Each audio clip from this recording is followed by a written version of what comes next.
Hello friends, welcome to Natpudan சமையல். இன்னைக்கு நம்ம Natpudan சமையல் சேனலில் பார்க்க போகிற டிஷ் கருவேப்பிலை சட்னி. இது ரொம்ப நியூட்ரியண்டான டெலிஷியஸான ரெசிபி. சரி வாங்க ஃப்ரெண்ட்ஸ், அதுக்கு முன்னாடி நம்ம Natpudan சமையல் சேனலுக்கு புதுசாக வரவங்க ப்ளீஸ் லைக் அண்ட் சப்ஸ்கிரைப் பண்ணுங்கள். கூடவே நோட்டிஃபிகேஷன் ஐக்கானையும் கிளிக் பண்ணிக்கோங்க. கருவேப்பிலை சட்னி பண்ணுறதுக்கு ஃபர்ஸ்ட் ஸ்டெப், கருவேப்பிலையை நம்ம நல்லா வாஷ் பண்ணிவிட்டு ஒரு வானலியில் தேவையான அளவு ஆயில் ஊற்றிட்டு ஜஸ்ட் கருவேப்பிலையை ஃப்ரை பண்ணி தனியாக எடுத்து வச்சுக்கலாம். இது கொஞ்சம் பெட்டரான டேஸ்ட் கொடுக்கும், பச்சையாக இருக்கும். இல்லைனா நீங்கள் அப்படியே போட்டிங்கன்னா. இப்போது ஒரு வானலியில் 2 டேபிள் ஸ்பூன் அளவு ஆயில் சேர்த்துட்டு உளுத்தம் பருப்பு,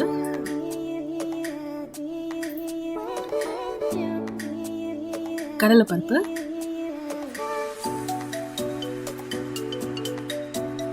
சேர்த்து லைட்டாக ஃப்ரை பண்ணிக்கலாம். கொஞ்சம் கோல்டன் ப்ரௌன் கலர் வர வரைக்கும் ஃப்ரை பண்ணிக்கோங்க.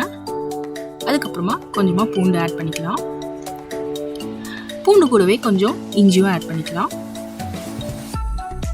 இதுவும் நல்லா பச்சை வாசம் போகிற வரைக்கும் லைட்டாக ஃப்ரை பண்ணிக்கலாம்.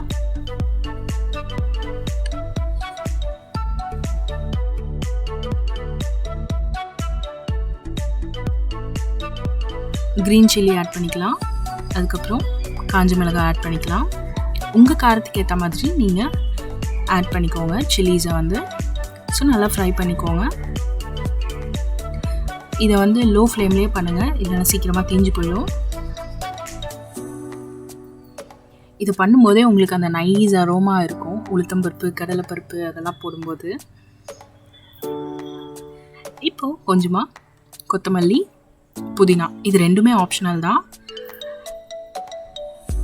இதுவும் ஒரு ஃப்ளேவருக்காக நம்ம ஆட் பண்ணுறோம்.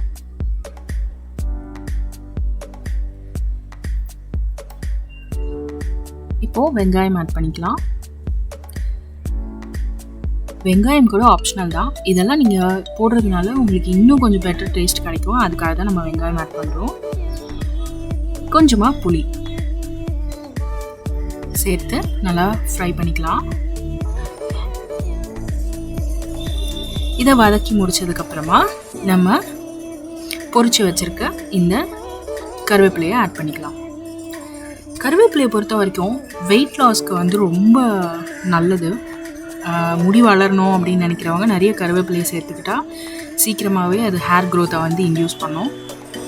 இப்போ ஒரு மிக்ஸி ஜாரில் நம்ம ஃப்ரை பண்ணி வச்சுருக்க எல்லாத்தையும் ஆட் பண்ணிவிட்டு அரைச்சிடலாம். தேவையான அளவு உப்பு போட்டு கொஞ்சமாக தேவையான அளவு தண்ணி சேர்த்து திக்காக அரைச்சிடலாம். ஓகே, அவ்வளோதான். இப்போது நெக்ஸ்ட் ஸ்டெப் என்னென்னா, வானலியில் கொஞ்சமாக தாளிச்சிடலாம். கடுகு, உளுத்தம்பருப்பு சேர்த்து கொஞ்சமாக காஞ்ச மிளகாய், கருவேப்பிலை தாளிச்சிருக்கிறத அப்படியே எடுத்துகிட்டு போய் நம்ம ஒரு பவுலில் ட்ரான்ஸ்ஃபர் பண்ணிவிட்டு சட்னியில் சேர்த்தோன்னா கருவேப்பிலை சட்னி தயார். இந்த கருவேப்பிலை சட்னியை நீங்கள் அடிக்கடி முடிஞ்சால் வாரத்துக்கு ஒரு தடவையாவது கருவேப்பிலை சட்னி செஞ்சு பாருங்கள். ஏன்னா இது ரொம்ப ஹெல்தியானது, கண்ணுக்கு நல்லது, டயபிட்டிஸ் பேஷண்ட்க்கு நல்லது. ஓகே, தோசை, இட்லி, சாதத்துக்கு எல்லாத்துக்குமே சூப்பர் காம்பினேஷனாக இருக்கும்.